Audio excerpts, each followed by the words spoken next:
Welcome to the Sageful Life. I'm Maria Nicholson, and I'm so grateful you're joining me today.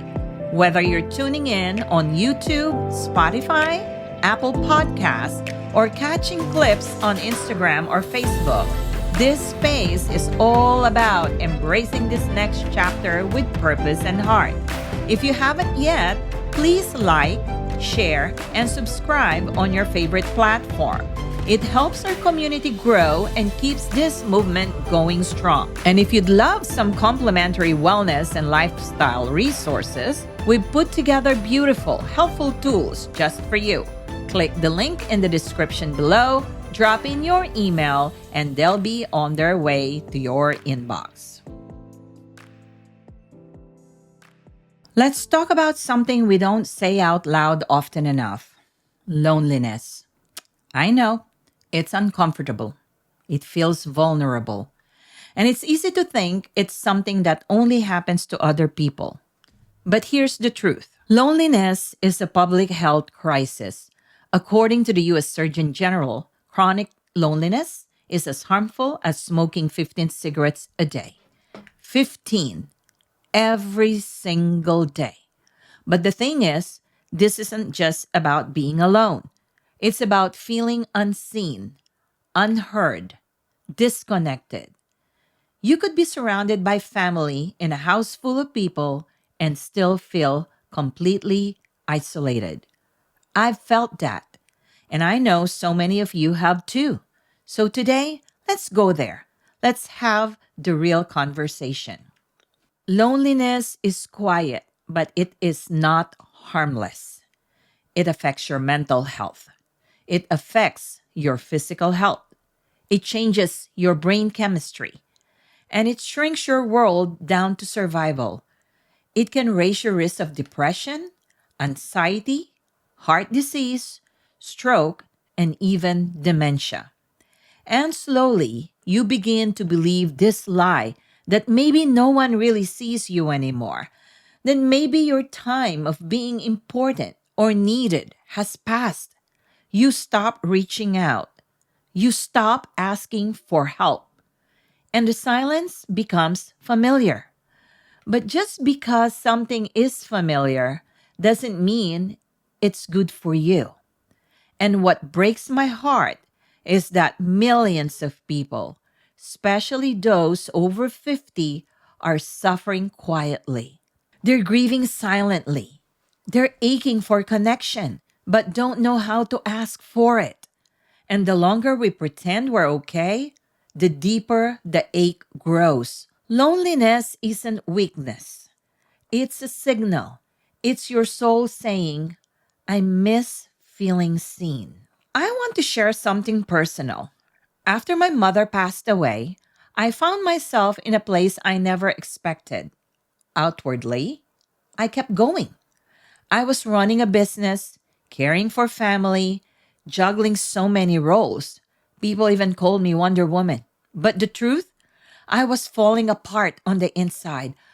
I would wake up in the morning and cry before I even left my bedroom. Then I'd wash my face, put on my strong face, and get through the day. Then I'd come home, collapse into bed, and cry myself to sleep. I held it together during the funeral, barely shedding a tear, because I felt I had to be strong for my daughters, for my family, for everyone looking to me for direction. But the grief stayed with me like a fog, and it wasn't until weeks later, in the middle of a Filipino grocery store, that I completely broke down. I was walking past the meat section and suddenly remembered how my mom used to take her time choosing meat. Every single package had to be just right, and I used to get so impatient. But standing there that day, I just started sobbing. I would have given anything for one more moment with her, one more grocery run, one more long, slow decision over pork belly. It hit me hard how lonely grief is, how even surrounded by people, I still felt completely alone in it. Hey, friends, Everything we use and love is now linked on our website at thesagefullife.com. You'll find tools that make life safer, easier, and more joyful. When you shop through our page, it's at no extra cost to you, but we may earn a small commission. That helps us keep producing useful and empowering content for you and your family.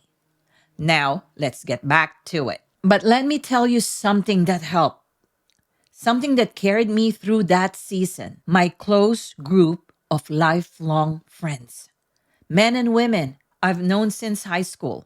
I call them my super friends. We've shared decades of laughter, growing pains, celebrations, and everyday life.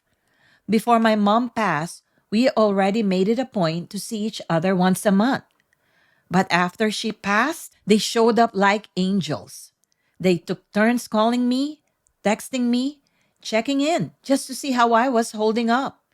And every other weekend, they made sure I wasn't sitting alone in my sadness. They planned dinners and coffee meetups, anything to get me out of the house and remind me that I wasn't alone. We didn't sit in grief. We shared joy.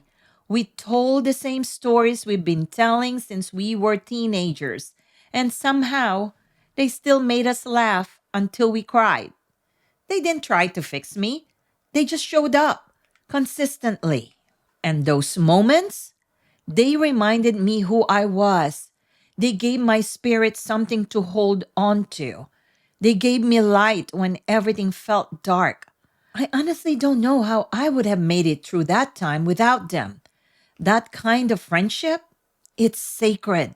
It's medicine. It's a lifeline. Maybe you're listening right now and thinking, I wish I had friends like that. Or maybe you did, but time, distance, or life just got in the way. Let me say this gently but clearly. It's not too late. You deserve connection. You deserve to be seen. You deserve laughter, support, and love. Start small. Send a message. Join a local group. Attend a community event. Say yes to something new. And if the space you need doesn't exist, then create it. That's why I created the Sageful Life. This is a space for truth, for healing, for joy, for community. A space for people like us who want to age with intention, not invisibility, who want to feel connected, not forgotten. You belong here, and I'm so glad that you found your way. Thank you for being here. If today's conversation inspired you, please like, share, and subscribe on YouTube, Spotify, Apple Podcasts, or wherever you're tuning in. We're building something beautiful here, and you're a big part of it. Don't forget to check out our complimentary Sageful Life resources created to help you live more intentionally and joyfully every day. Just click the link below this video or in the show notes, enter your email, and it's all yours. Until next time, stay curious, stay grounded, and live sagefully. Love changes. So do boundaries, intimacy, and what we need from each other. This episode is for the married, the single, the dating again, the caregivers, and anyone who's learned to love differently with time. Episode 5 will open your heart, so subscribe and tune in now. The content shared on the Sageful Life is for informational and entertainment purposes only. I'm not a licensed physician, therapist, or medical professional. Nothing discussed should be taken as medical or professional advice. Always consult your own healthcare providers or qualified experts for guidance specific to your needs. Our goal is to spark thoughtful conversations, not to diagnose, treat, or replace professional care. Listener discretion is advised.